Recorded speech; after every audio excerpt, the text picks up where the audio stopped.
welcome back to my channel. This is your Mama Jane and Junay Jana's daughter. So what's up guys? So today's vlog is ipapakita ko sa inyo ang aking mga ganap lately kasi hindi nga tayo nakakapag-vlog. Sobrang busy ka mag-isa. So ayan, magpasensya nyo ng mga langga at bagong ligo kami ni Unat. So, yan ang mga langga. Ito yung pinagkakabisihan ko ngayon, mga langga. Kahit na nagtitinda tayo, so, gumagawa ko ng mga, tawag doon? Snack, mga ganito. So, ipapakita ko sa inyo kung bakit nga busy tayo. So, ito na nga mga langgang ating pinagkakabisihan for today's video. So, isi-share ko lang sa inyo mga langga yan. Meron akong hot cake, gulaman, and dito fishball, mga ganyan, french fries, hotdog, kikiam, diba mga langga, daming gana. So ayan, tignan nyo naman yan mga langga. So susunod mga langga, gagawa naman tayo ng halo-halo, pandagdag pagkakakitaan din mga langga. Kahit paunti-unti lang yung kita, at least, parang pinagpaguran mo, ganon, mga langga. Hindi ka lang upo-upo dyan, kahit na nag-vlogging tayo. Yep. Hotdog. So, ayan mga langga, gumagawa ko ng ice candy. Ayan, ice candy. Kumukulo na siya mga langga, kaya ganyan. Ayan, ang ating ice candy. Mangga yan mga langga. Mango yung flavor ng ice candy natin. So, ayan. Bumukulo na siya.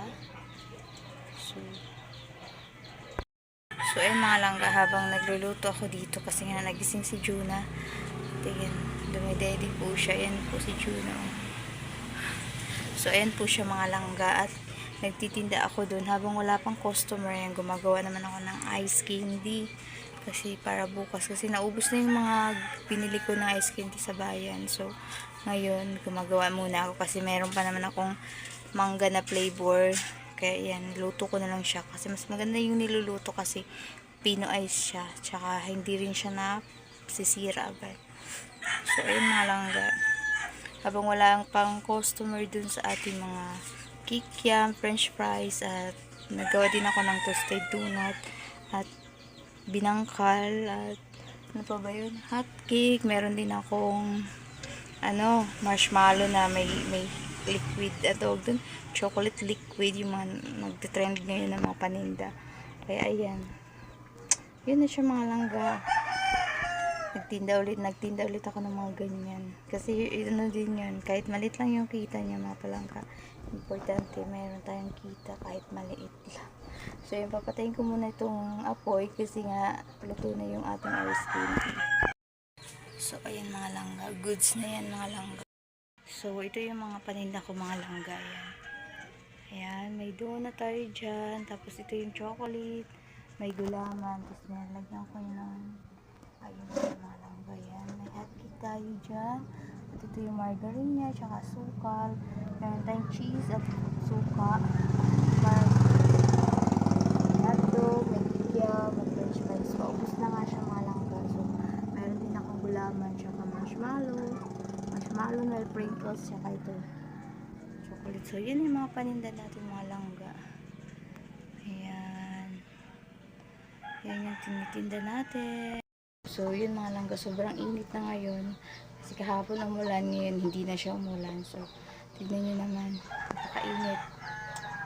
kainit pa rin dito kasi nasa loob yung ceiling fan.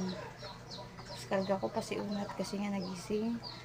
At ito mga langga, tapos meron naman ako dyan tindahan, maliit na tindahan, kaya dinagdagan naman natin dito ng mga pagkain ng mga bata, yung mga snack, kasi mas madali siya maubos pag mga bata yung bumibili kasi yung mga bata hindi naman maarte sa life.